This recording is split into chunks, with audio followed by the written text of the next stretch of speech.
shadows of the day, I brought light to you.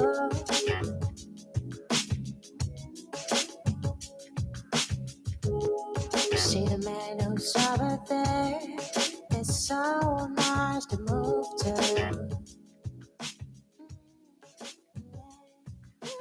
Let's like to make my day, make my day, make my day a little bit better.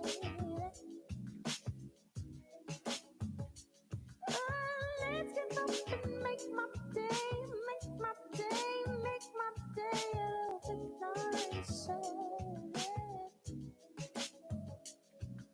Just wanna grab some, wanna grab,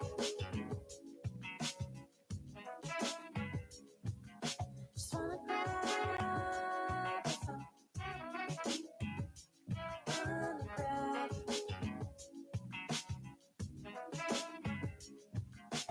If only it could ease my pain,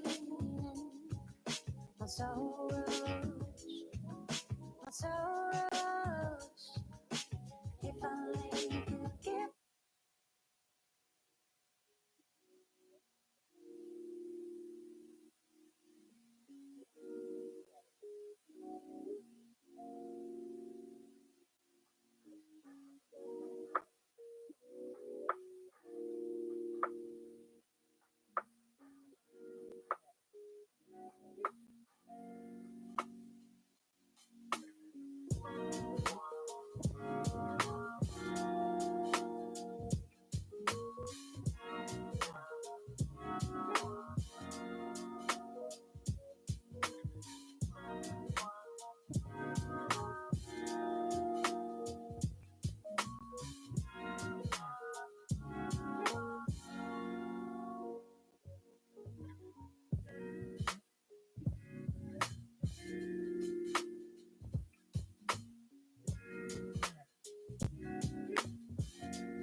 That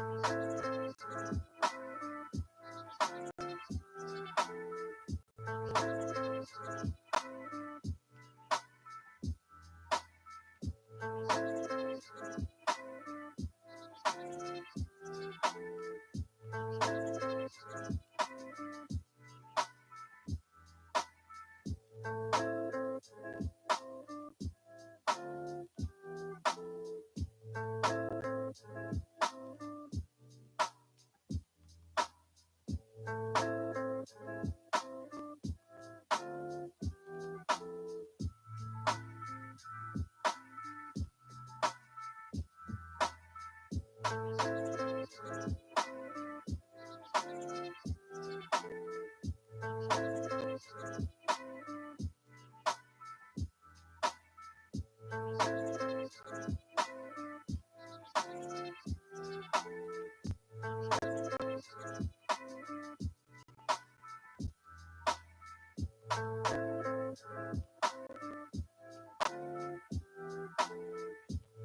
extra,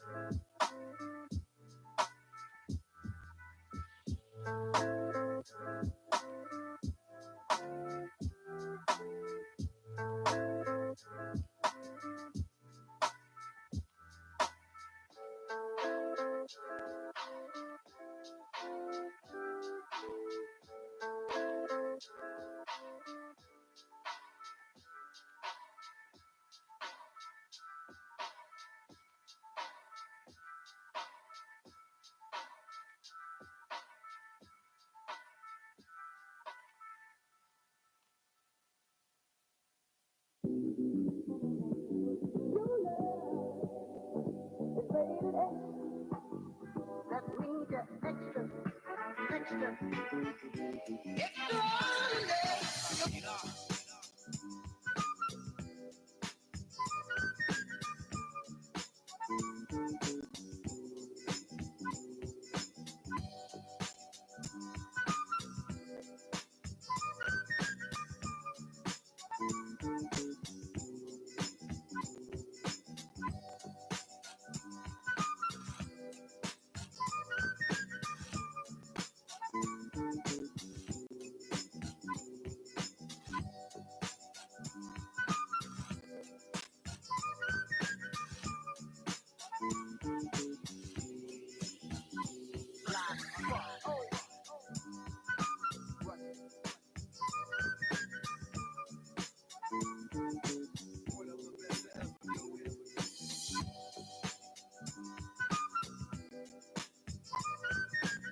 Okay, good morning, everybody.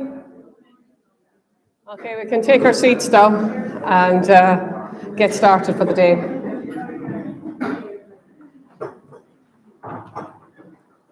Well, first off, it's my great pleasure. Sorry, I'm Teresa Lillard, Deputy Secretary Department, and it's my absolute pleasure to welcome you all here this morning and to actually have you here attending our event. This event is very important to the department. It's one of the things we do every year, which actually gives us an opportunity to meet with you and spend time with you, but also gives you an opportunity to talk to us. Now, I want to thank those of you who have travelled. It's not easy to get to these events. I know it's not easy to be here on time, so appreciate all that. And I know you're very busy and you have very high responsibilities in your lives, and there's a lot of things that could keep you away from today. So I'm doubly pleased that you're here with us. I also want to extend a welcome, I don't know where the camera is, but to those who are attending us, join us online. And I hope you too get something from this morning. We host this event, the Carers Forum, every year, and it's one of our commitments on the National Care Strategy. So it's something we do under that strategy, but we also do it for the purpose to give carers a voice in policy making. That's the primary objective of this morning, that you get a voice. We place high value on this event and also on other events like the Disability Consultative Forum. Our regular meetings in the community and voluntary sector, which we hold every twice a year, is it, or 4 times? Twice a year. And the pre-budget forum, they all inform the department about what's important to you and in our developer policy, because it's a constant move in relation to what's the priority for people at different times, and this is very important.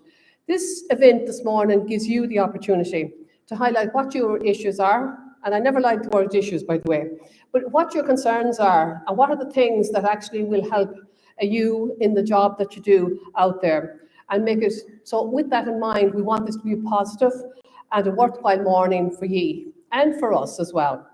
I also like that all events like this, they're not just about just the work of it. There's also that you enjoy this morning's event.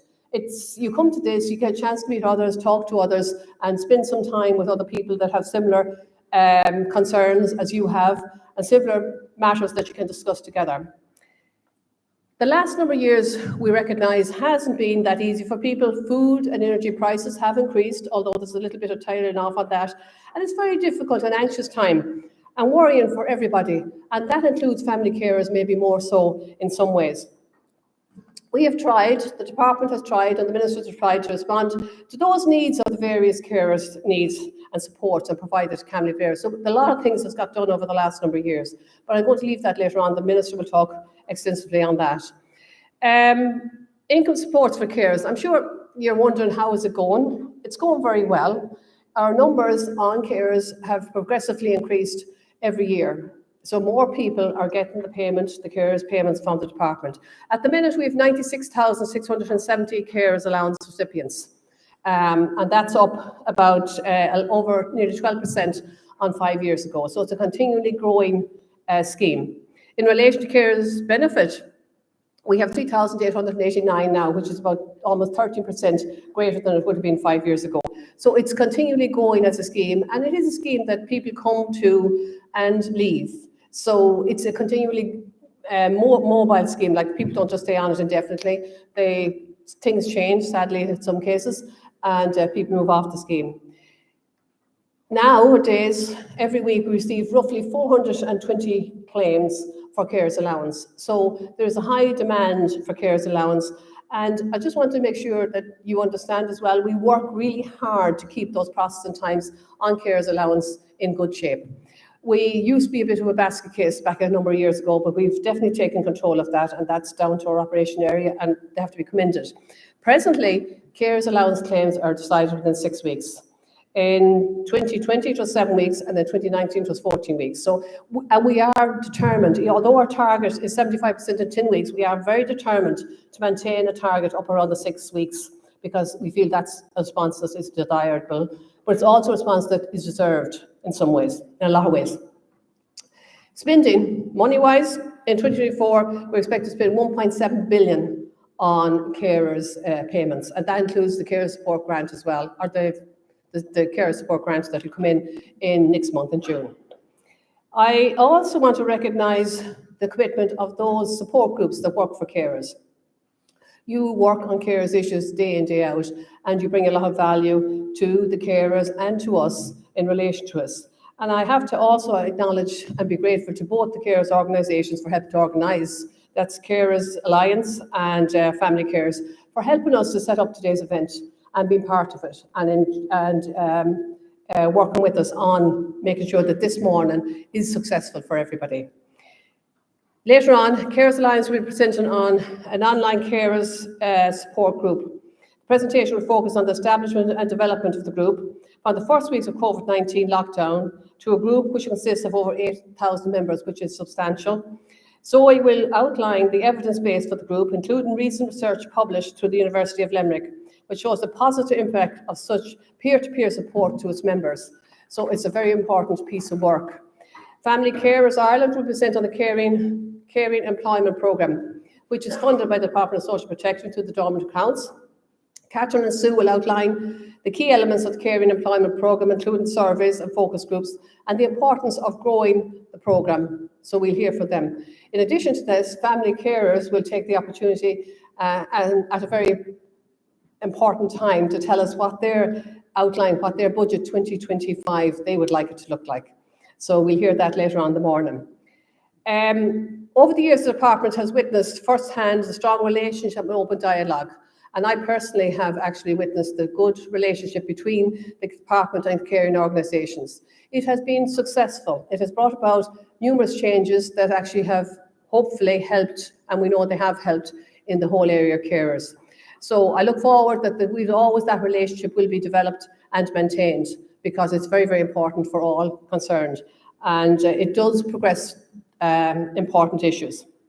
I'd also like to acknowledge and thank colleagues from other departments that are here today, because carers income support is not the only support for carers. There's other supports necessary as well.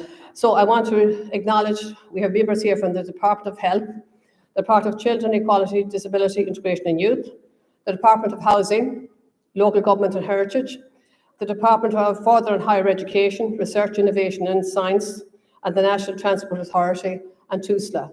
So those people are here in the room today as well, so you get the opportunity to talk with them as well.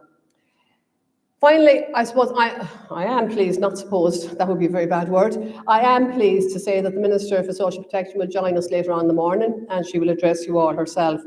And she has taken her time out to be here. She actually cares as one of her most, I suppose, prominent concerns all through with us.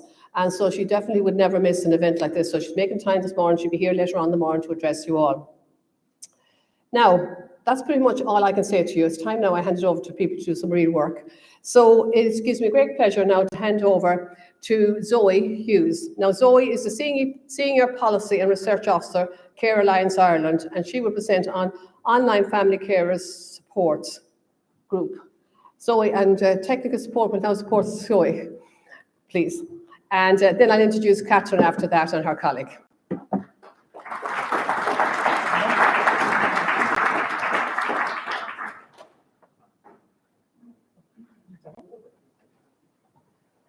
Morning, everybody. My name is Zoe, and I'm the Senior Research and Policy Officer with Care Alliance. And like Teresa said, I'm going to be speaking about our family care online support group.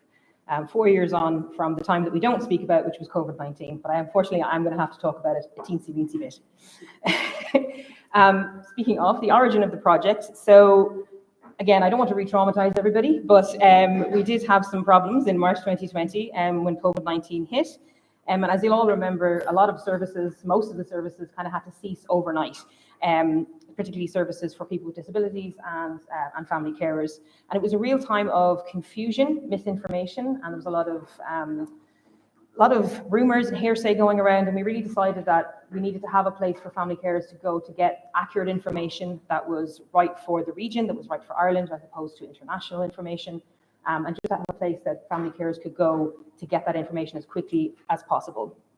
So we responded and we set up the Online Family Care Support Project, which I will admit was a name that was chosen quite late in the evening. So it's not the sexiest name. We possibly could have done maybe some research and got a bit of a groovier name to keep us going for the last 4 years. But the project has been very successful. We're very proud of it. So, you know, the naming possibly could have been a bit more jazzy, but here we are. But the initial aims is really, and the objectives are what's more important than the name.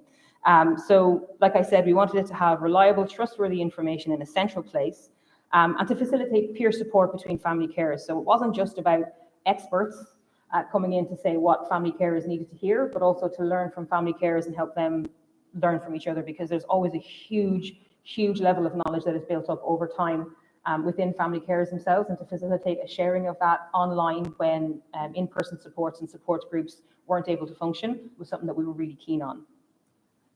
But we do signpost to other services and other organizations. So those were kind of our three main aims, to try and get as broad of a support network and support service going as we could online during COVID-19. We have two main objectives, was to increase the overall well-being of family carers in Ireland, and to also reduce the negative impacts often experienced, like loneliness and social isolation. And like I said, during COVID-19, those were two things that were really, really a concern for lots of family carers and lots of all of us in general. You know, we all have experienced social isolation and loneliness throughout COVID-19. Sorry, I've got, you know, the way I have the what you guys are seeing, and then I have my speaker notes, and I was looking at the speaker notes thinking I was one slide ahead. So this is what I thought you were seeing. So this is, if you search for us on Facebook, because we are a group that works on Facebook. So that's what you'll see. See, this is what happens when you're very effusive and passionate about things. You knock stuff over, and I'm really trying to keep an eye on my water glass so that doesn't go everywhere, because there's a lot of tech up here that I don't want to be responsible for. So yeah, so if you search for us on Facebook, the Family Care Online Support Group, Republic of Ireland, again, not the jazziest name, but this is what you'll see, so you'll know that you're in the right space. So, but why did we choose Facebook? Why did we go with Facebook? Well, first of all, it was fast to set up a group on Facebook, and it was free, which was very important for us as we had no budget at the start of this project. We wanted to go where the carers already were, and you can see in the slide there that there's a lot of people, particularly within the age groups where family carers tend to gain their family caring responsibilities. A lot of people in those age groups are already on Facebook. So we wanted to go where carers were, rather than request a separate login, a new website to remember. So we went where the carers were. It was really important, and we say this all the time, that, you know, Facebook groups have something of a bad rep for perhaps not being the nicest or most welcoming place, but we're not a Facebook group in that way. We're a group that uses Facebook. So we're professionally moderated, and we're a funded support group that just, we happen to use the Facebook platform because it was the best fit for us. When it comes to Facebook, obviously we need to make sure there's lots of privacy and oversight. We keep the safety of our members and the people that they care for first and foremost in everything that we do. So it is a private group, and that means it's the highest levels of privacy settings for Facebook. So if you go onto the Facebook group, you won't actually be able to see any of the posts. You won't be able to see who's a member, and you won't be able to see any of that until you join. You also can't share any posts outside of the group, so it keeps privacy internally into the group. We do have strict membership criteria, and by that we mean we have some questions that we ask everybody who wants to join. We ask if you're over 18 and based in Ireland. You don't have to be Irish, but you do have to be based in Ireland, because there's a lot of regional and national information that wouldn't make sense to other people from outside of Ireland. We also ask that you respect the rules of the group, that you're generally a nice person, and that you respect the privacy and dignity of the person that you care for as well. And that's very important to us.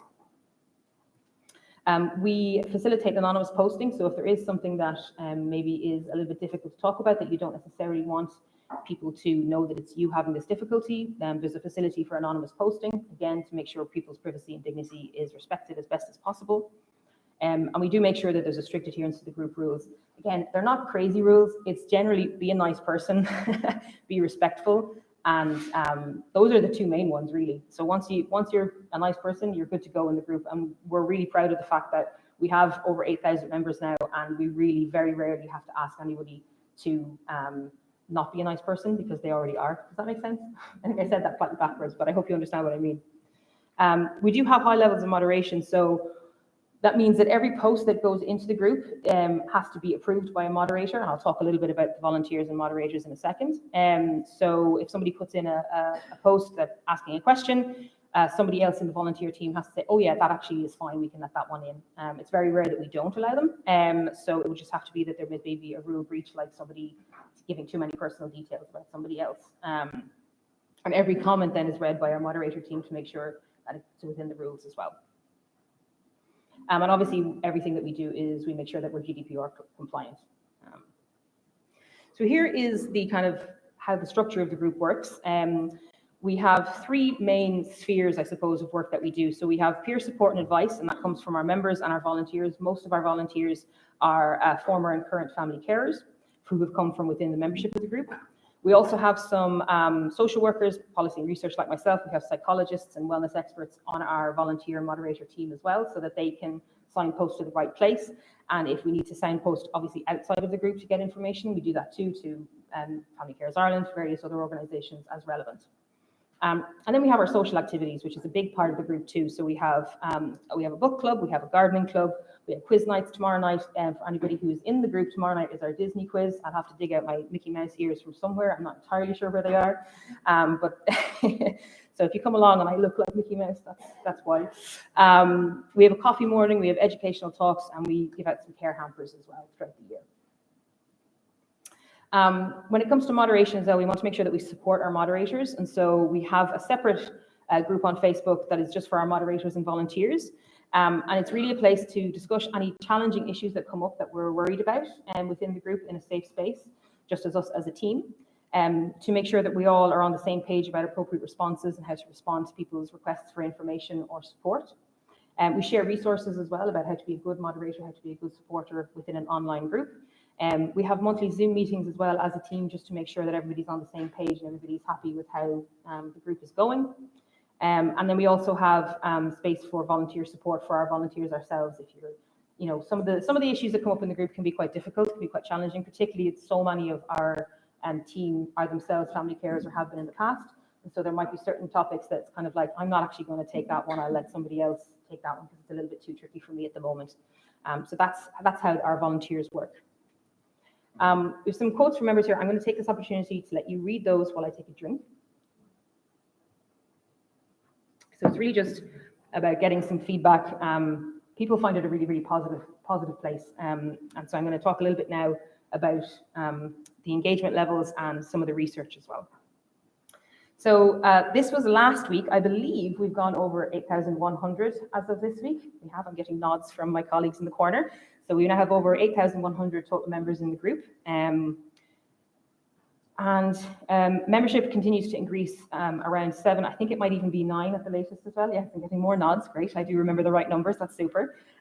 Speaks well for my memory. And where we're really proud of is that we have a retention rate of 97%. So the majority of people who join the group don't leave the group. They stay in the group. Versus in person, where retention rates can be about 50% for purely practical reasons. We're a place where it's available 24 hours a day, 7 days a week. You don't have to travel. You don't have to find replacement care. You can check in for 5 or 10 minutes when it's convenient for you. You can have the person that you care for in the room with you, particularly at quizzes and all of the social events. That's absolutely fine.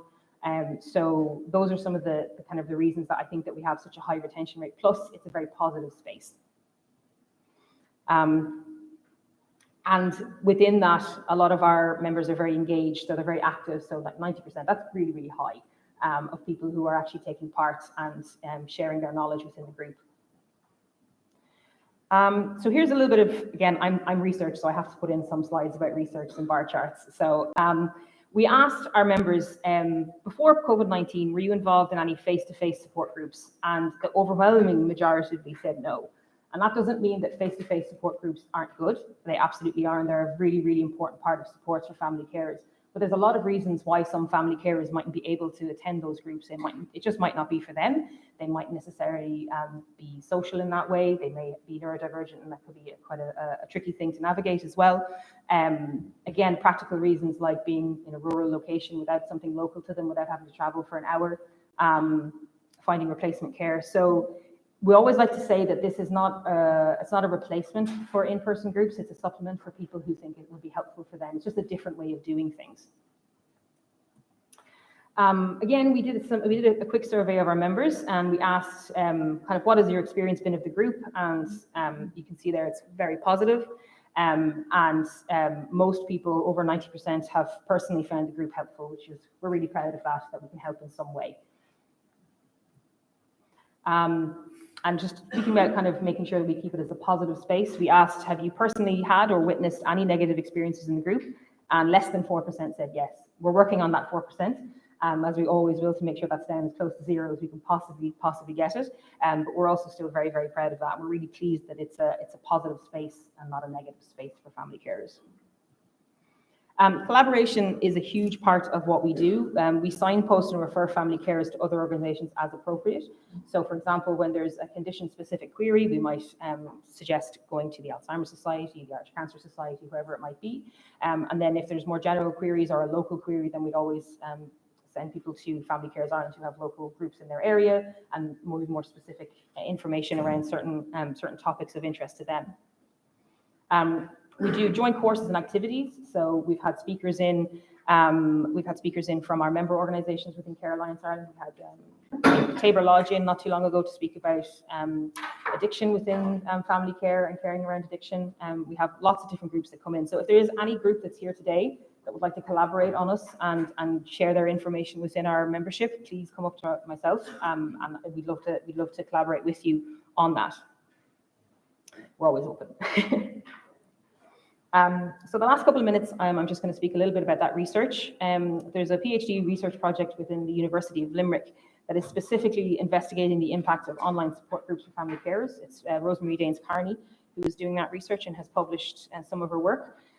Key questions are: why are online support groups important? What works well? And who uses them? And so I'm sure these slides will be passed around, so you'll be able to check the link there. It's a full paper that's available. It's open access, so anybody can read it.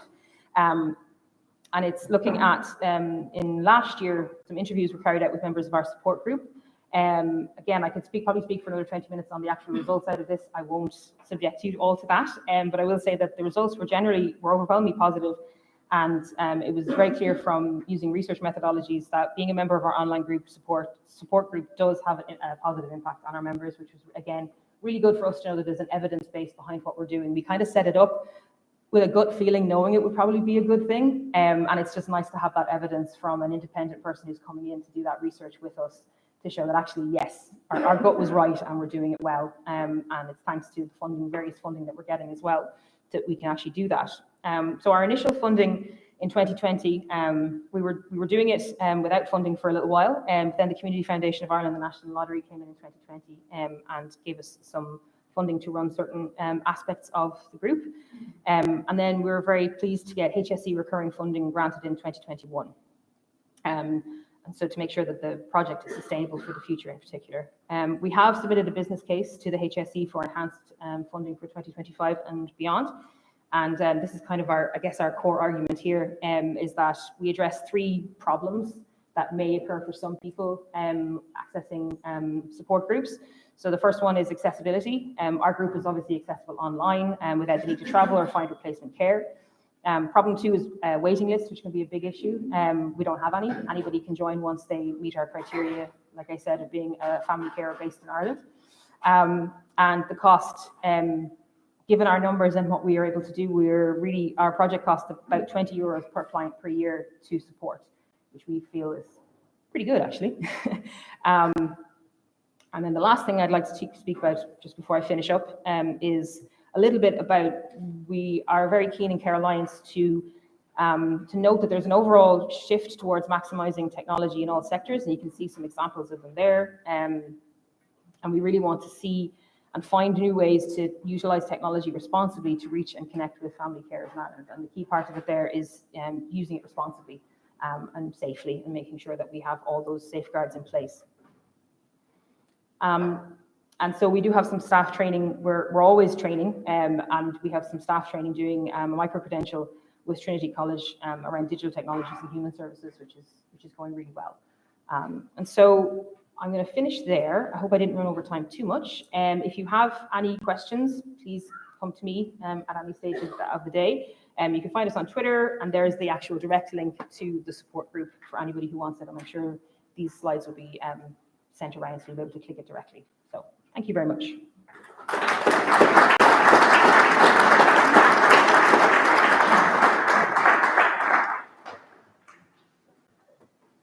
Thank you, Zoe. That's actually very, very informative and very interesting piece of work.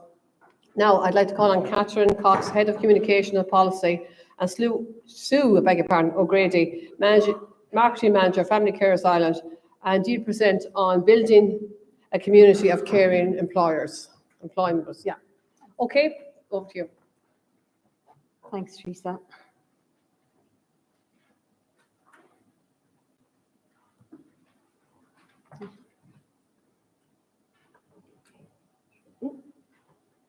not coming up.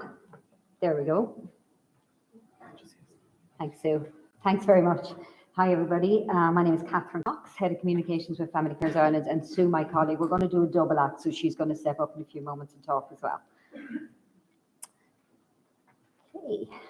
Okay, so first of all, we're going to talk a little bit about Carer Pathways. And Carer Pathways is a project that's funded by Dormant Accounts, and it aims to upskill and empower family carers to either re-enter or remain in paid employment with the support of targeted interventions.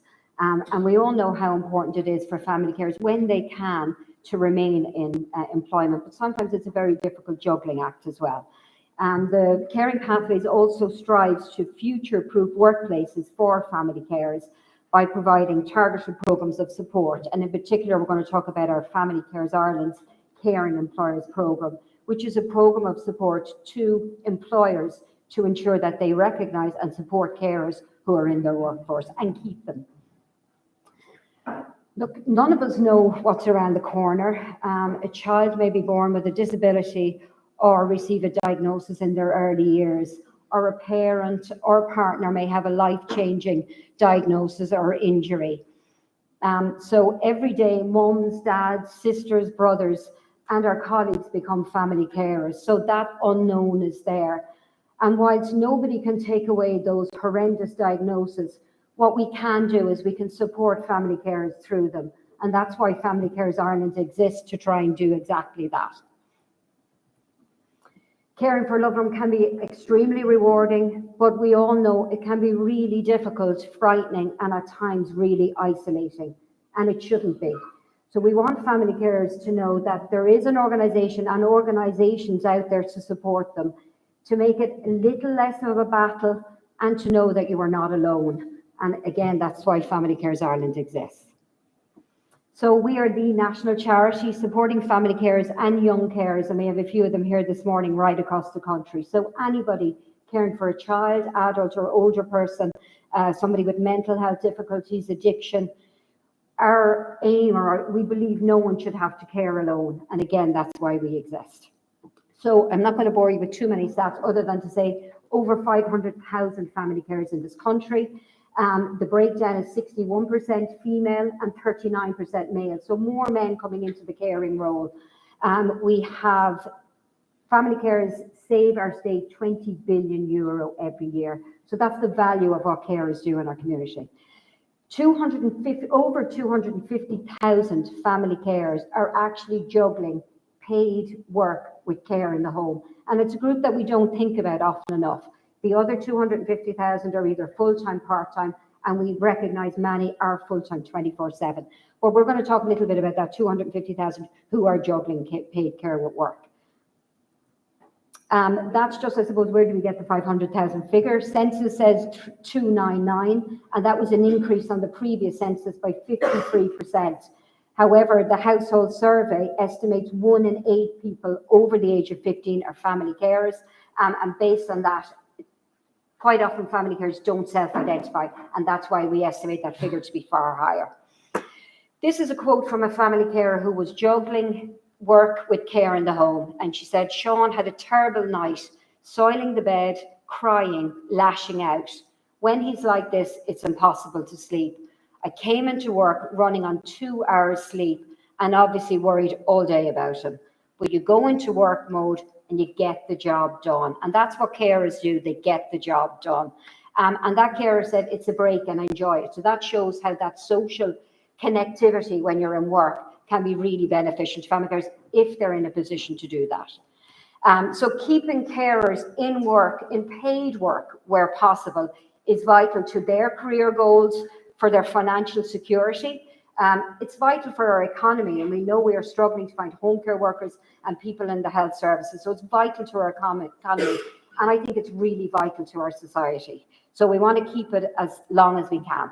And that's why the programme that Dormant Accounts Fund is so crucial. So I'm going to hand over to my colleague Sue now, and she's going to talk about the Caring Employers Project, which is funded through the social inclusion and local and community development. Good morning, everybody. I'm absolutely delighted today to talk to you about caring employers. It's a project I've been working on since I joined in 2018, and I'm really, really passionate about it. I suppose that the funding that Dormant Accounts has given us has enabled us to reach that quite difficult cohort of people. Because we realised, I suppose, when looking at the bigger picture and caring in Ireland, who are the ones that we're not reaching? And we identified that it's those that are working and going home to a caring role. So Caring Employers was born, and it is very much a bespoke program. It's not an off the shelf. We don't do what we do in one company mirroring what we do in another, because every company has a different demographic and a makeup and whatever else. So it's very much a bespoke program. The reason, I suppose, why it's so important as well is we are in full employment. I'm sure anybody in this room who's done interviews in the past couple of years, you're being interviewed as much as you're interviewing them. So it's not only about what you can bring to the job, but it's about what the company can give you as an employee as well. So it's really important, I suppose, to be attractive to good applicants. This is a figure from Census 2020, their last census, and over 1 million people reported experiencing at least one long-lasting condition. That's 22% of the population. And when you think about all those people, I think it's fair to assume that behind most of those diagnoses is most often a family carer who are supporting that person. We're very much in an ageing population in Ireland. We're all aware of that. It's been talked about for years. So by 2030, most of us 1 in 5 of us will be a family carer by 2030. We want companies to empower the carers that are currently working for them, empower the ones that are maybe coming in. We want them to be empathetic to what their staff, I suppose we're all being told to bring our whole selves to work. That's what diversity and inclusion and is about. But it's really important that carers are recognised within D&I and within HR as well, because it is about, I suppose, looking after the people that work for us. It's about offering them flexibility, and I suppose with that comes loyalty. People feel safe about identifying to their bosses or their managers, and there's an understanding there between everybody in relation to caring. So our program works, I suppose, in 3 phases. Phase 1 is very much what we call the discovery phase. So we do a welcome event. Usually it's online, because I suppose a lot of the companies that we're dealing with at the moment have huge numbers of employees, so they're very much nationwide. We do that event, I suppose, to just get everybody to know who Family Carers Ireland is as a charity, what we do, how we can support them nationally, and then what this program means to them personally within their own company. So we invite them to do a survey, and then from that survey, we delve into focus groups, and that's where we really get under the hood as to what the real challenges are that people are experiencing. To be honest, the biggest thing is they just need flexibility. Family carers are not asking for you to redesign every policy you have in your business. They just need, I suppose, that bit of understanding and flexibility to make sure that they're managing both roles well. From that focus group session, then we collate all of the information and disseminate it into a report that the company gets. That highlights any screaming issues or any kind of underlying issues that the company might have. And I think I'll give you an example. One company had a day that you could take. It was a life event day. So you could take it if your child was starting school or if you were moving home or whatever else. And actually, their family and parental supports were probably in a book about that thick. And a family carer came into the same focus group with a piece of paper and said, that's what I get. I get carers benefit and for carers leave, but I don't want to take carers leave because I can't afford to. So we went back to the company and said, look, this is a bit of an issue. We would recommend you just remarket a life event day and let anybody decide what that life event day is, because that particular person was going out looking at nursing homes for her mum. And she said, I've had to take a day's leave for that, but my colleague got a day off because her little fella started school. So again, really small change, went down a bomb with everybody. And it was a really, I suppose, positive move for them. So I suppose from phases 1 and 2, we go into phase 3, which is the practical piece of the program. And that's basically doing the learnings that we've gotten from the discovery phase. We might find that there's actually a higher number of people looking after an elderly parent or grandparent. So we will, I suppose, tweak our practical talks to more elder care, and the same if it's that we recognise that there's a lot of people looking after children with either intellectual or physical disabilities. But whatever it is, we make sure that we, I suppose, offer a really fair, practical, informative programme of events for employees. Where they don't have one specifically in their organisation, they can now attend what we launched last year. Is called the Care Talk series. This is open to all of the employees whose companies are members. And I know the last one we did last week had over 100 people in attendance, which is really, really positive. And it's always a really engaging event as well. We do one-to-one carer clinics. And again, that's just making sure that, because usually, and this usually comes out within the focus groups, people are so relieved that this topic has been talked about in work, that they kind of feel this sense of relief and go, okay, God, I am caring. And I'm finding it really, really hard. And my boss isn't supportive at all. So look, we take them offline, these pesky microphones, we take them offline, and we'll obviously then put them, I suppose, in the channels that Family Carers Ireland has. We're big on carer-led policies as well. We do a lot of guidance and advice with thanks to Claire Duffy. And it's really important that we see companies actually looking at their policies now. They never looked at them before. And I think, look, the C word, the big COVID word, has 100% changed that. Because none of us could hide, I suppose, behind our front doors anymore. We were all Zooming and doing Teams and everything from our bedrooms. And if you were in a family caring role and that person was at home all the time because the day services were closed, there was nowhere really to go. So I think we were kind of made admit what was going on behind the closed door. And that's a good thing. And we have to just, I suppose, make sure that we continue the conversation.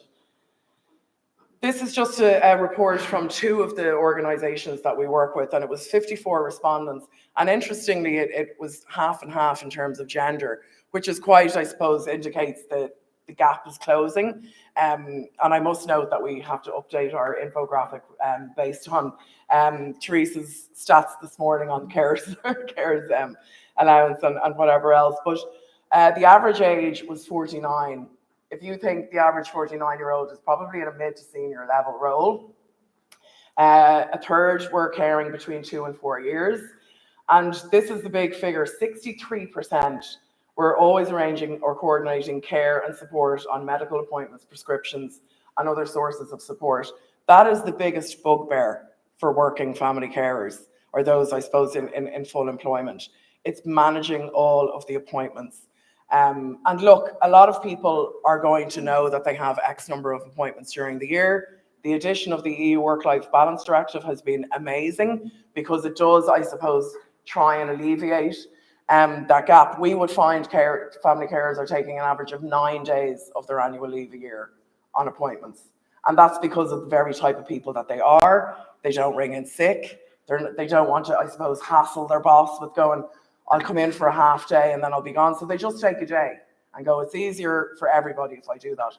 We don't want them to do that because your annual leave is supposed to be, I suppose, to recharge the batteries and have a break from work.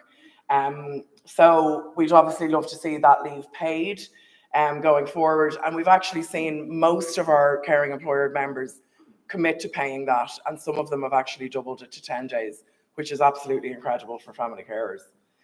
We do people manager workshops, I suppose, and one of the things we say when we go into an organisation, this will not work unless your people managers are on board, because it has to come from the top down. If I don't feel comfortable approaching my manager about something really private and personal, I'm going to keep the lid on it and I'm going to keep struggling.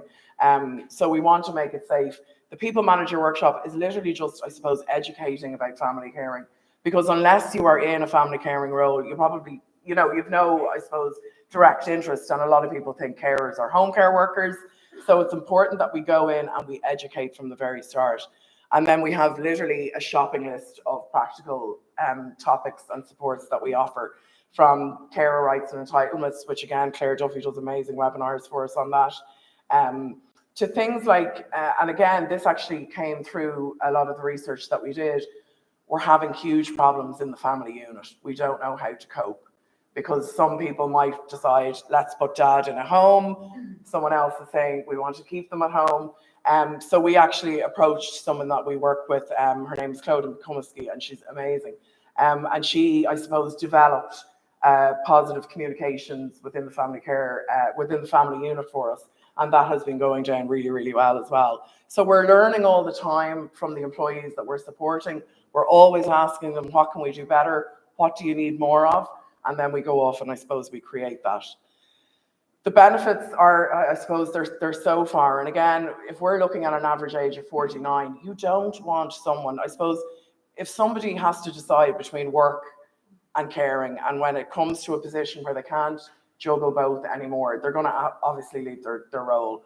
That's a senior manager position. They're obviously losing a really good salary. The company, the brain drain, replacing them, the cost of replacing somebody. So it very much saves on your bottom line. But this is about carving a long-term cultural strategy into your businesses and your organizations. If I stood here 15 years ago and mentioned mental health or diversity inclusion, you'd be looking at me with 10 heads. Now it's okay to go in and say, I don't feel well, my mental health isn't good, or whatever it is. We want caring to be as prominent in companies as mental health is.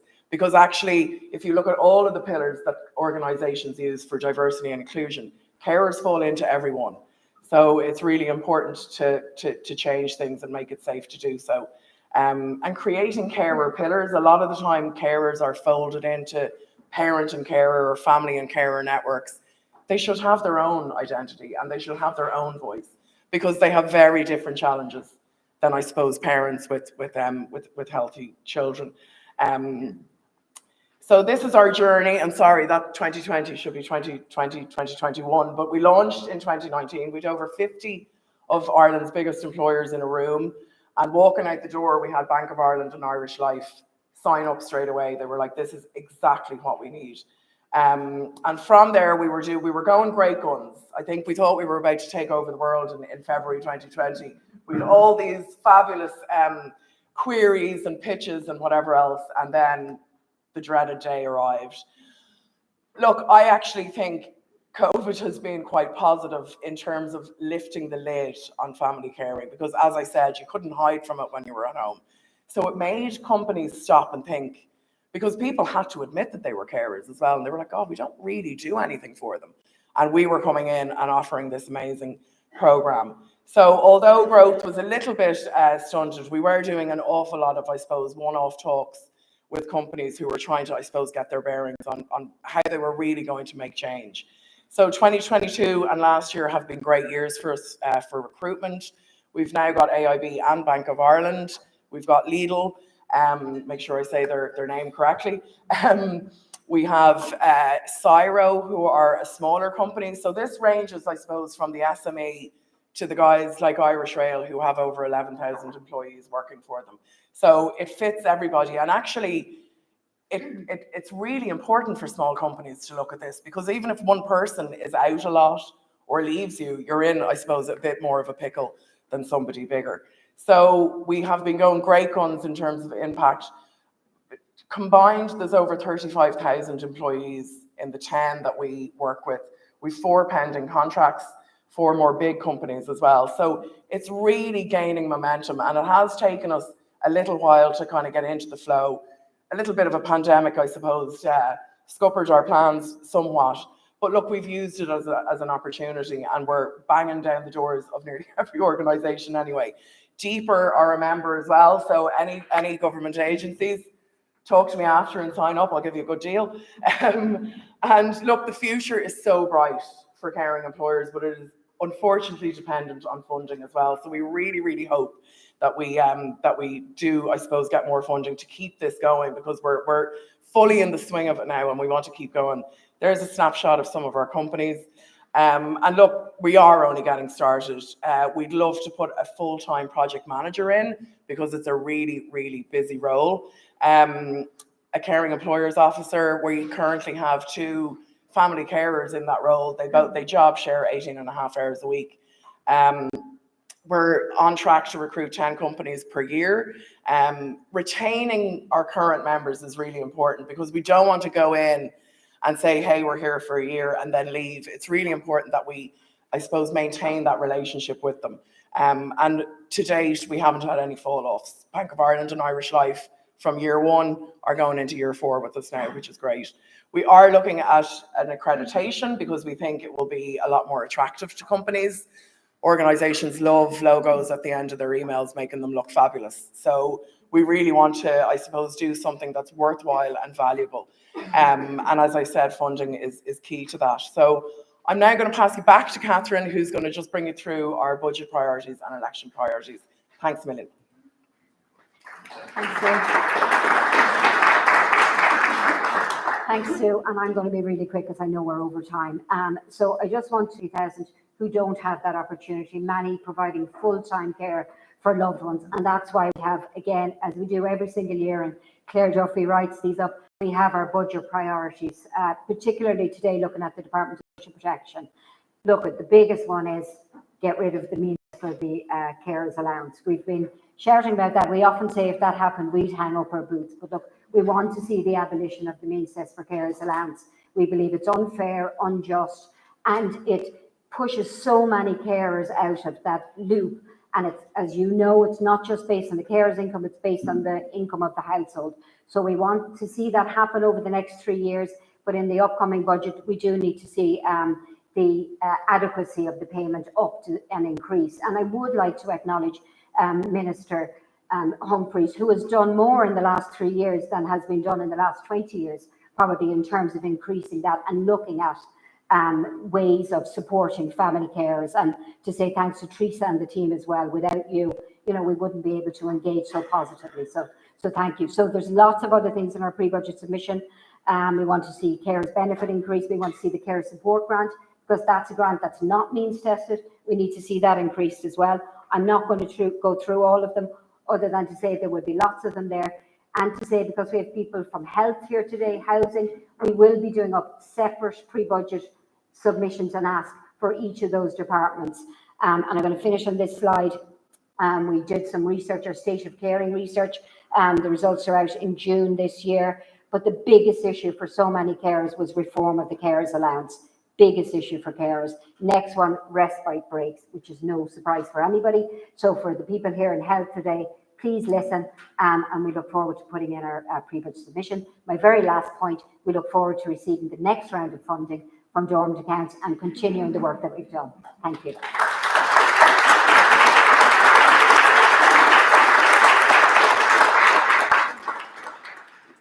Thank you both very much. Thanks to both our presenters and for a very interesting presentation, actually, and very well received presentation. Apparently it's doing very well for you, so best of luck with that. Now it's 5 to 11. It's supposed to be 20 to 11, by the way, just so you know. So we've lost a couple of minutes. So right, 20 past 11, if you come back here, and you will be allocated to your groups, right? And you'll be showed your rooms. Somebody will lead you to different rooms. One group will be here, there'll be 3 out in the corridor, different rooms. So we'll get on with our workshops immediately after. So 20 past 11 on the dot, if you don't mind. Have your chats, but try and get back because we want to make the morning last.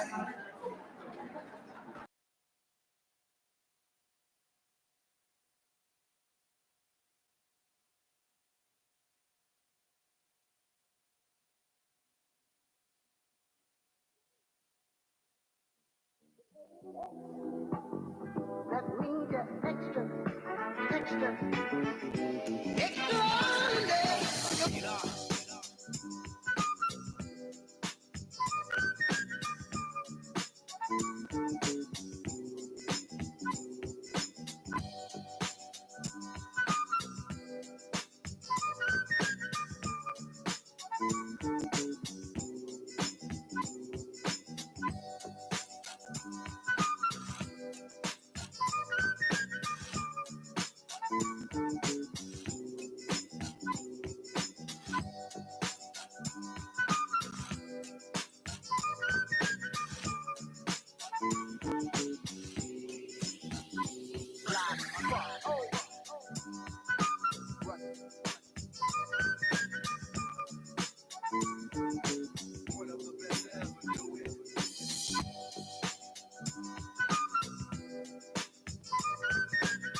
falling, yeah, I'm falling all the time. Don't wanna talk about it, but what I'm doing fine. It's best to fight about it, yeah, but I love to cry.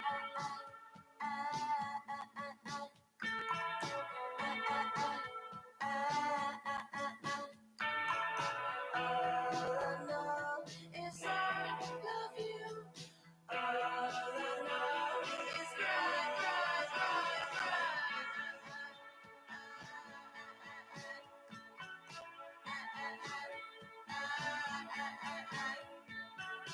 Well, I loved you with all that I had. Oh yeah, I loved you too, but now that time has really passed. Yeah, you told me you're never coming back.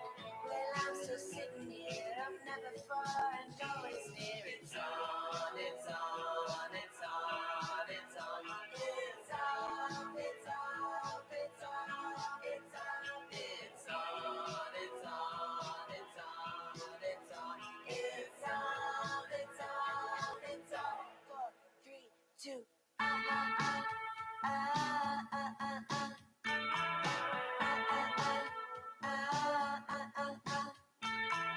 All I know is I love you. All I know is cry, cry,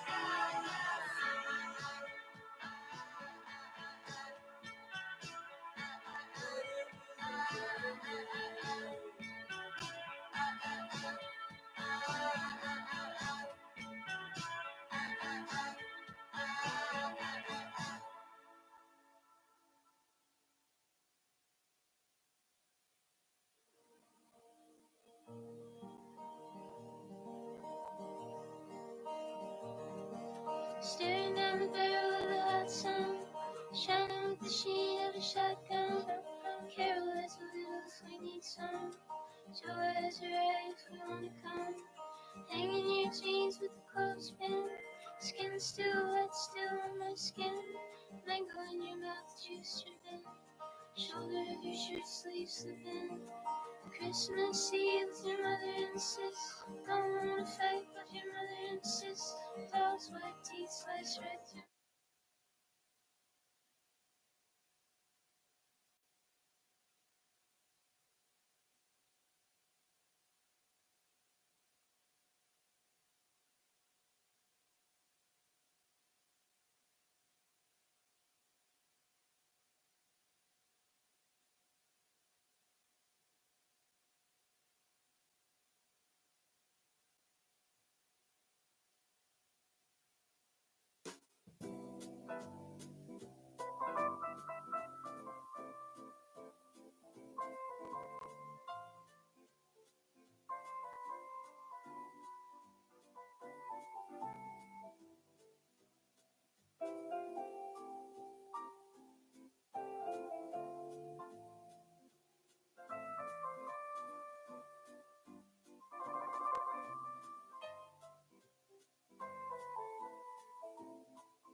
you'd like to take your seats, we're just going to start again, please. And just if you wouldn't mind taking your seats, because we have the online people waiting for us as well. Thanks very much.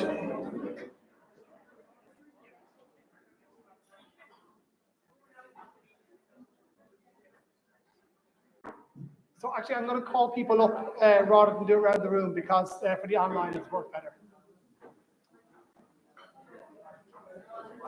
Thanks very much, everybody. For those of you who don't know me, I'm Ronan Hessian from the department. I'm the head of policy. So we're just going to bring the online people back on now. So I just first man give you the thumbs up. So welcome back to those who are joining us online. And thank you, everybody, for your participation in the group. It's always a very rich source of insight for us in the department here. And thank you very much for your openness. I know a lot of personal stories are shared in the rooms. So thank you very much for that. It's not an easy thing to do in front of a group of people you haven't met before. We have to finish the feedback session by 20 to 12. We have the minister coming in, so we have 20 minutes to cover a lot of ground. Just to assure you, everything, we took notes throughout the session, so it all goes back into the overall feedback. So if your point is not covered in this bit, it doesn't mean that it's lost. So this is just a highlight. So the first feedback session, I'll invite Antoinette up to talk about Department of Social Protection information, operational policy issues, including income support and life after caring. Antoinette, 3 of your finest minutes, please. Well, I'm known for being succinct, so this is easy enough for me. But as Ronan said, everything has been taken note of and will be written up. Sinead took great notes for us. So just to very quickly cover the 3 points. Obviously, as is no surprise to anybody, that the means test is one of the key points. The fact that the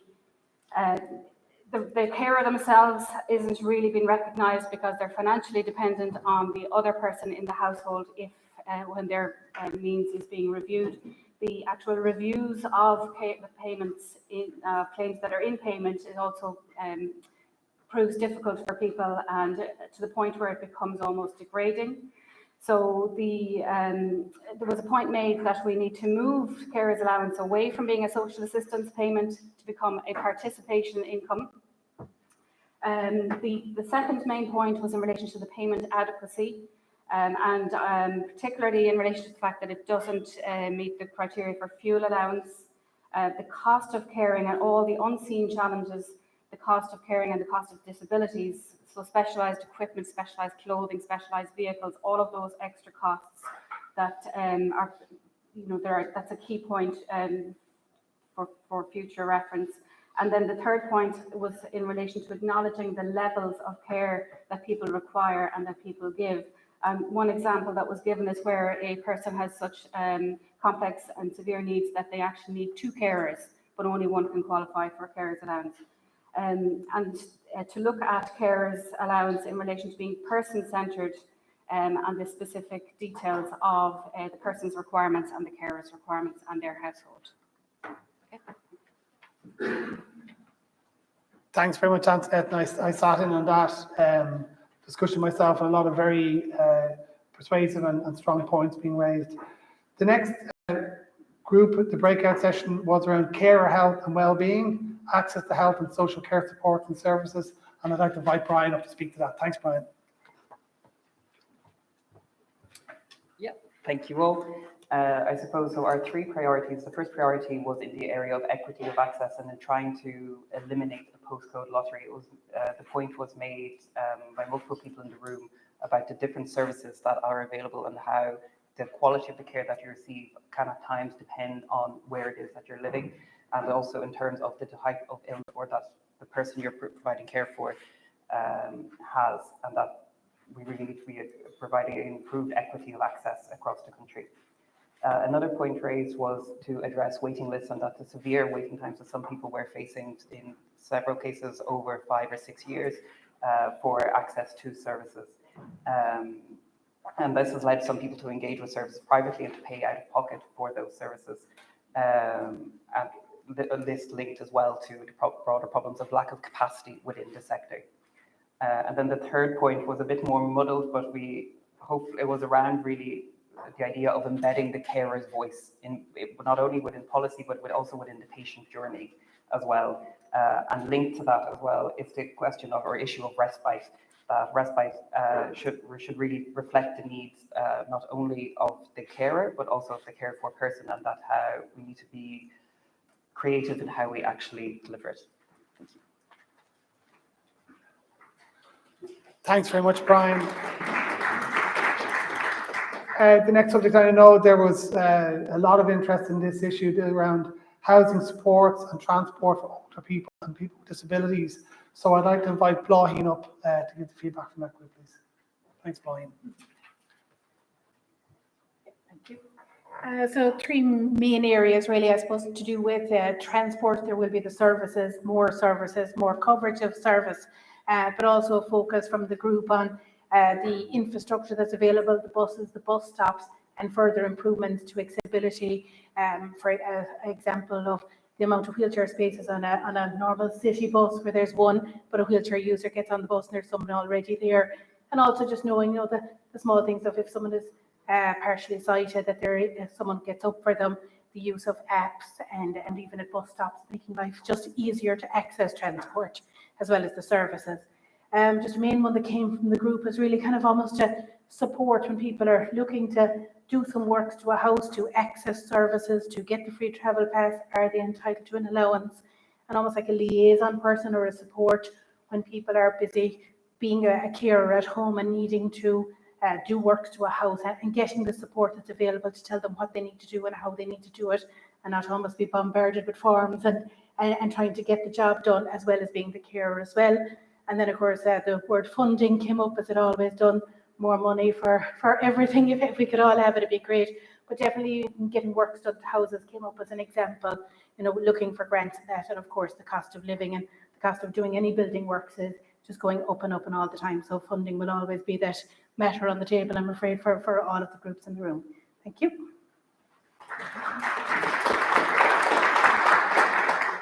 Thank you, Bláithín. The next area for feedback will be Elaine, who's going to talk to us about supports for young carers.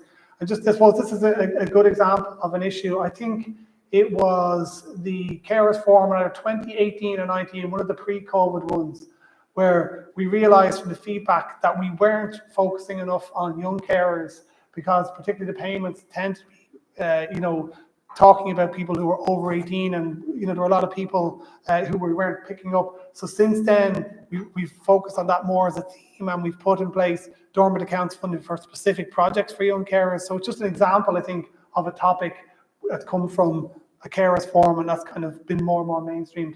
So I'll just hand over to you, Elaine, just to give your insight. Thanks.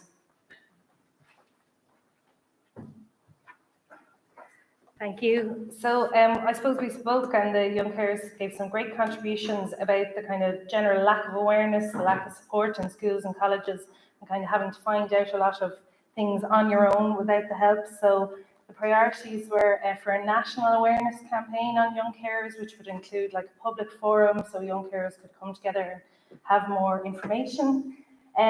Permanent annual regular funding for young care projects around the country.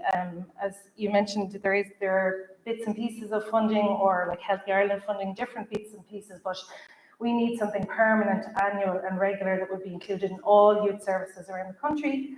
And then maybe some sub-payments for siblings, or an allowance for young carers under the age of 18 that isn't dependent on the cared for person, signing off on it, because I suppose often that can really impact people where they're caring for somebody with a mental health issue or an addiction issue, and they're really locked out of being eligible for a carer's payment in that respect.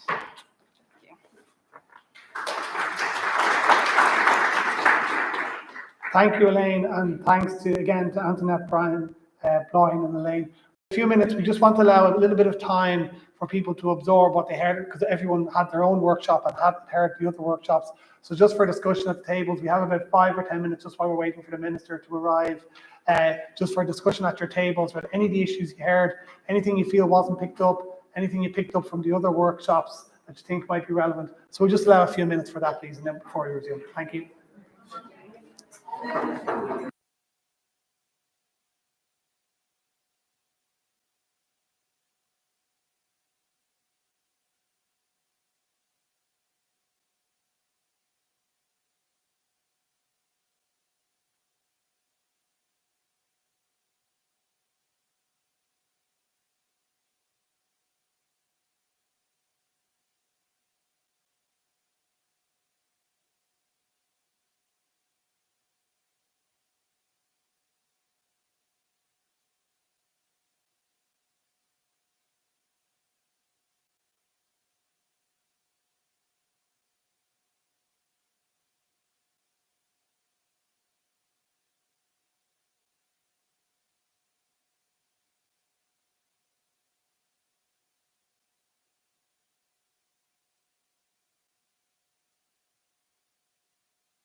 Lovely. Okay. Okay, everybody. We told you have a chat. You really take it to learn to. Okay, everybody. I hate interrupting good conversations, but I'm afraid I have to. Fair play. Just said there, we totally have a little conversation with yourselves, and I see you took to it really, really well. So that's great. Now, it's with great pleasure I'm going to introduce the Minister for Social Protection, Helen Humphreys. She's here today, and she's rushed all the way down the country to be with you here this morning. So I'm not going to go around, just to say that in fairness to the carers, our Minister has been very, very supportive over the years, and I've no doubt will be pushing us to be equally so into 2025, 2025. So I would hand it over straight away to the Minister.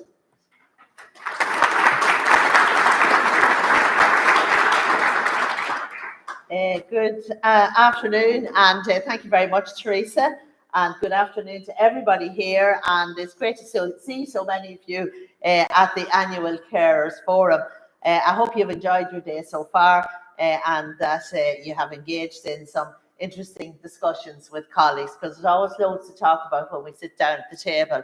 Everybody's quiet initially, and then the conversation starts to go, and you start to bounce ideas off each other. Can I just say that I know as Minister the important role that you all play in our society, and my colleagues and I in government remain committed, fully committed, in trying to do all that we can to support you. We have made this commitment both in the programme for government and indeed in the National Carer Strategy. And for my part as Minister, I have always listened to our carers and done my very best to try and support you. And it was by listening to you that I was able to introduce a number of significant improvements within the social welfare system, and I do intend to go further. As you know, the main income supports provided by the Department of Social Welfare include Carers Allowance, Carers Benefit, Domiciliary Care Allowance, and the Carers Support Grant that you're going to be getting in a few weeks' time.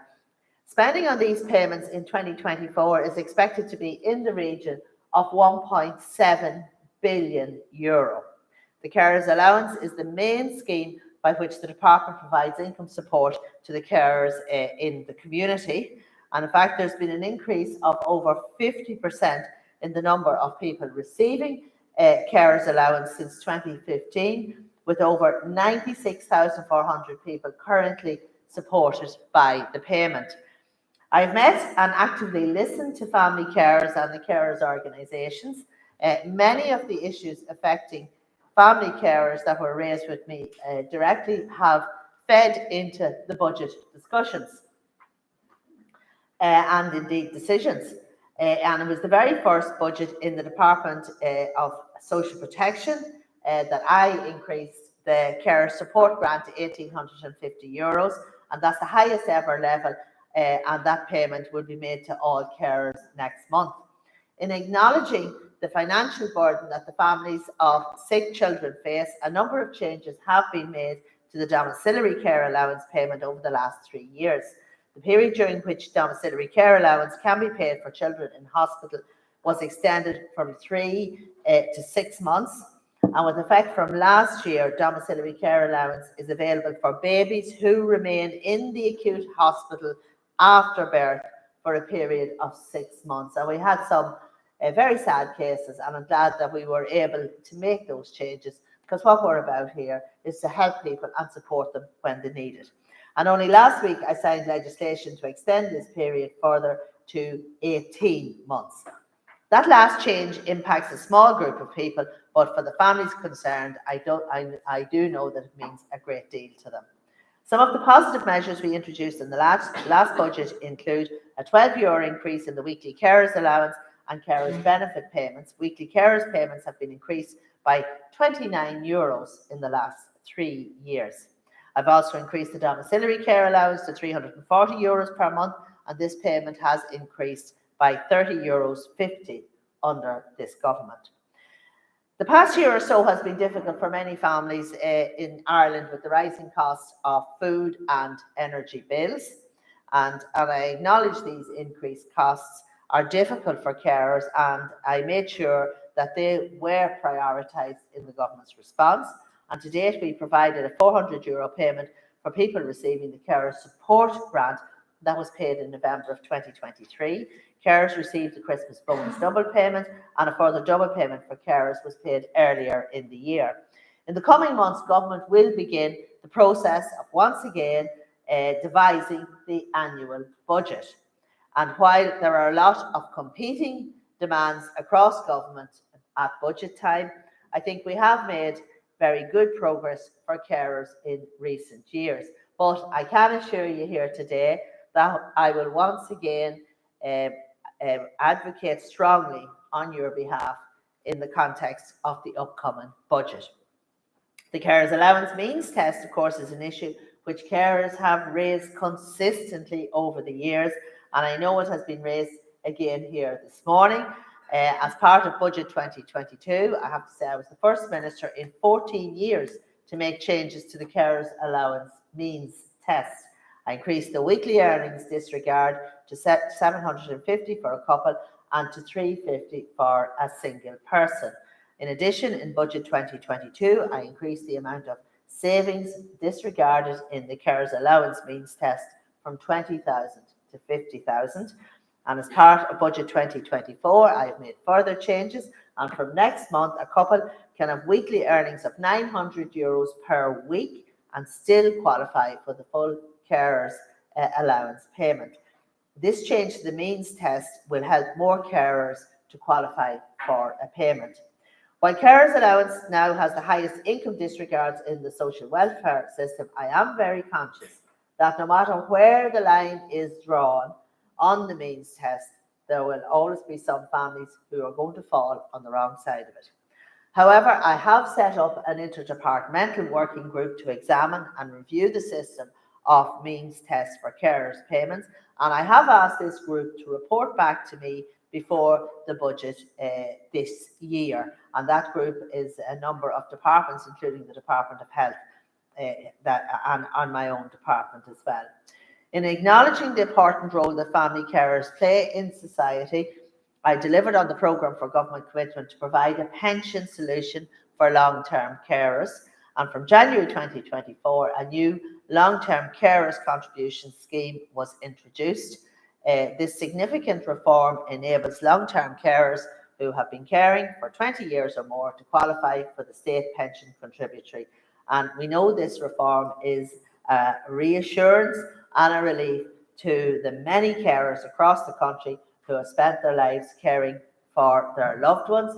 And I think in particular, it's of those mothers, many mothers, who had to give up their jobs to care for a severely disabled child into adulthood, and then they found themselves reaching pension age without any income, and there was no pension.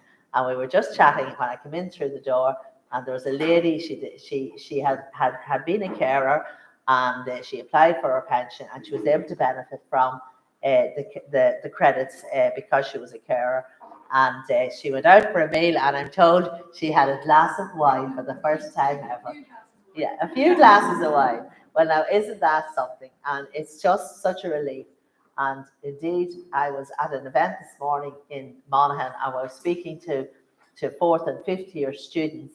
And this very successful businessman was talking about his journey and how he had achieved on an international on an international stage different successes in the construction sector. And of course, he's from Monaghan. When he told the story, and it resonated with me very much so, about his mother. His mother was a nurse, and at that time, whenever she had children, she had to stop working. And I know we have sorted that out now as well. But the amount of women that have had to give up their work because they had to care for children are so many, and I'm only too pleased that we've been able to support them in the way that we should and in the way that they deserve. And I really want to thank Teresa Leonard here and all our staff for making those changes possible. It hasn't been, it's easy for me to make these announcements, but they have an awful lot of work to do in the background. And I really want to thank Teresa and all the staff and all the team for all their efforts in making sure that this is progressing and we've been able to make a few little tweaks just to make it better and to make it more impactful. And Teresa, thank you for all that you do. Now, we know that the issues affecting family carers are more than the income supports provided by department, and all of you providing full-term care have other varied needs, and the government response needs to be holistic. The programme for government commits to delivering a carers guarantee to provide a core basket of services to carers across the country, regardless of where they live.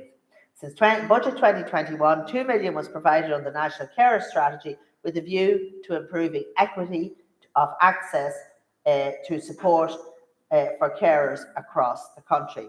This funding contributes substantially towards delivering the carers guarantee, providing a more standard package of supports to family carers in every region in tandem with the community and voluntary sector. So 1.9 million of this funding is being channeled through Family Carers Ireland.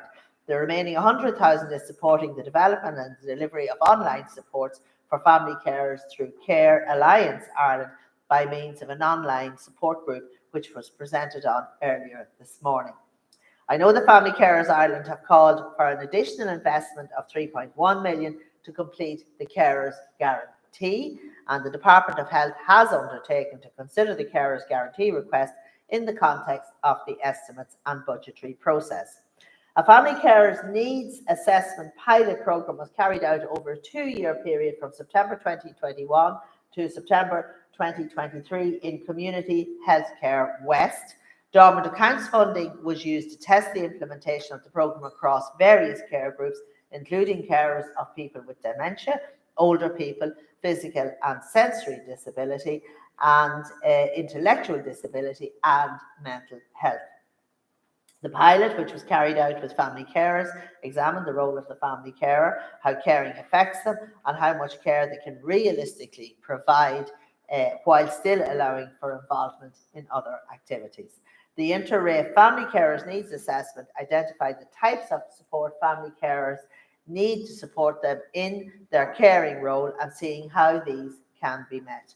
The project's final evaluation report was published in March of 2024. The HSE and the Department of Health are considering what next steps may be required to further support family carers. So today's event brings together officials from government departments, representatives from carers organisations and family carers. And events like this give us all an opportunity to hear firsthand the needs of carers and those for whom they provide care. And since my appointment as Minister for Social Protection, I have placed a high value on these engagements. I think they're very important, and priorities that were raised at previous events have resulted in concrete improvements for carers over the years. So today's event is part of that continued process of open-ended communication and dialogue, and I really do look forward to receiving the report from this morning's proceedings. I want to thank you for taking the time out to be here today. I know you have huge commitments and you have to make alternative arrangements to be here in this room. So I do appreciate that effort that you make. And I also want to recognise the huge contribution that each and every one of you make as carers to our society, and the government is committed to further enhancing the supports that are available to you. So thank you again, and enjoy the rest of the sessions today. Goramila Mahagib Kulair.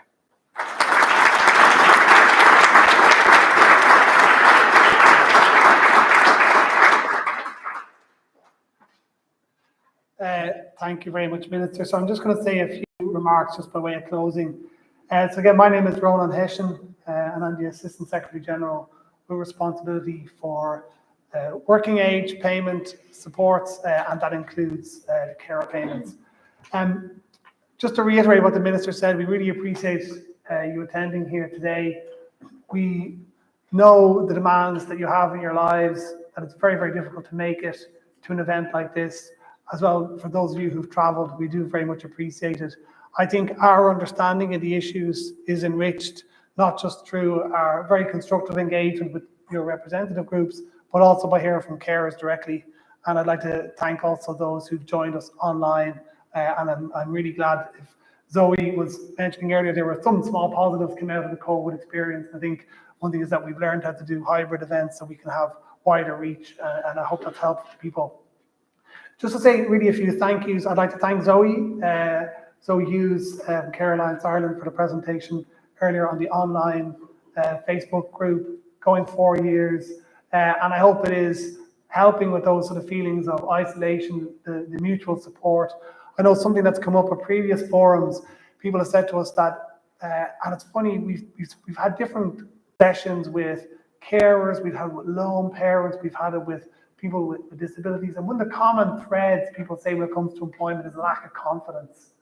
You know, that it's not a lot of lack of skill. My wife was a carer for her father who has dementia, and she cared for her late mother as well. And the skills that you need as a carer, the multitasking, the prioritizing, the laser focus, the tenacity, you know, are all things that any employer will be privileged to see in people working in their organizations. So I'm really glad if those projects are helping people to get a degree of solidarity and build up confidence in terms of any plans for returning to work. Thank you also to Catherine Cox and Sue O'Grady for the presentation from on the carer pathways. And again, looking at the employment prospects, I should say, I did mention to Sue, I'm sometimes at my cost a little bit spontaneous. And the first bright idea I had today was, why don't we move the microphones closer? Then you can hear everybody. So all this was my fault. Okay, it's good that people are able to use their hands and be expressive in presentations, but you know, every day is a school day, as they say. But I think the working with employers is really important, you know, and I think we work with employers a lot. I'd say we're at full employment now. Employers are looking for experienced people, looking for looking for people who can bring a different skill mix. And I know one of the things I did many years ago when I worked at the Department of Enterprise, I did a review of their flexible working scheme. And one thing you could really see was over the course of a working career of 45 years, which is, you know, how long a person will be after working life, a person may need flexibility for 5 or 10 of those years. But in response to that, you get to retain very skilled, very capable, very committed people. And I think it's really helpful if employers can take the longer view, because I think the workplace is enriched for it and society is enriched for it. I'd like to thank a number of our colleagues from other departments and agencies who joined us today. The Department of Health, the Department of Children, Equality, Disability, Integration and Youth, the Department of Housing, Local Government and Heritage, the Department of Further and Higher Education, Research, Innovation and Science, National Transport Authority, TUSLA, the Department of Transport. Minister, I don't know if you'll be in the next government. I suppose we'll find out, but if you can rationalise government department names, that would be great. We get them, so we can all remember. But I know, again, something that came out of earlier previous forums was that government departments need to work together and speak together. And that Cara said to us, it'd be good if as many departments with responsibility in this area can come to this day. And other departments, in fairness, have listened to that, and over recent years, they have participated, and we're very appreciative taking the lead on some of the feedback sessions, because that means when government departments sit down together to have these conversations, we're all starting from a higher base. We understand the issues, and heard them firsthand. These are very important days for us. You know, we had the discussion, I was in one of the DSP supports, and I know, Matthew, you've made the point about how does the feedback get into the department. Like, you know, the ministers here, Teresa, myself, Kieran, Antoinette, Sarah, Sharon, like we're the people, Ireland's a small country, the people who are involved in these decisions are in the room. The people who sit down with not only our minister, but other ministers to talk through these issues are in the room. So we do have, obviously we always want to have feedback and we always want to have formal processes for that. But the right people are here, if you like, in terms of taking on board the points.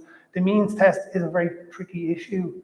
To some extent, like a lot of organisations, our strength is our weakness. Our strength is we're a Department of Social Protection, so we have a very wide coverage. The weakness is that the solutions we can do are social welfare sized and shaped. And I think we've got to a point over the years with carers, even with moving to disregards and increasing the various supports, where the social welfare system is doing everything we can. And I think the Minister has made the point that you need to look wider. And that's what that group's about. We're already working with the Department of Health to see, what other ways can we move that on. But I hope in the meantime, we haven't used that as an excuse not to do things. And over year, budget by budget, we've tried to try and move that on. As the Minister said, she's very committed to looking at that again. I'd just like to say a few thank yous to my own team, especially to Sharon Keane, who does such a brilliant job every year in putting this event together. Also to Sarah Waters, who's the principal of the area, Noel Hegarty, to Una, we've two Unas, a double O and a U Una, and Alana and Marie and everyone on the team. And in terms of the wider department, also our colleagues in Longford and also our budget team. This is the budget team, by the way. These are the people who have the money. So do speak to them before they leave. I'd also like to just take a minute just to say special thanks to Family Carers Ireland and the Care Alliance Ireland. It's not an easy job to be a representative group. And I know that at times that involves the representative groups having to show leadership and to be a public voice and to suffer some of the pressure of that. But I can assure you, they work very hard on your behalf. They are incredibly nice people, which is actually a lot harder to deal with than nasty people.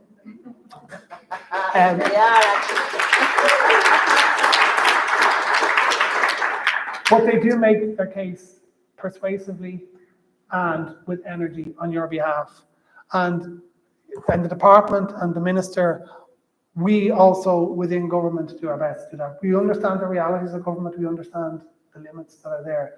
But just to say that we do appreciate the very constructive engagement, the focused prioritisation of issues that makes the conversation much more targeted. And that's one of the reasons we've been able to do so much in the last few budgets.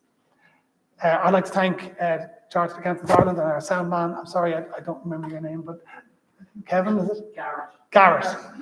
Kevin would also suit you, Garrett, but thanks very much for all your help. We've been here a couple of years and we've always been very well looked after. Thanks again to those who joined us online. There are some sandwiches, tea and coffee, so do feel free to, if you have time to do it, to have a quick bite to eat and to catch up with friends you haven't seen. And thanks again for all your participation today.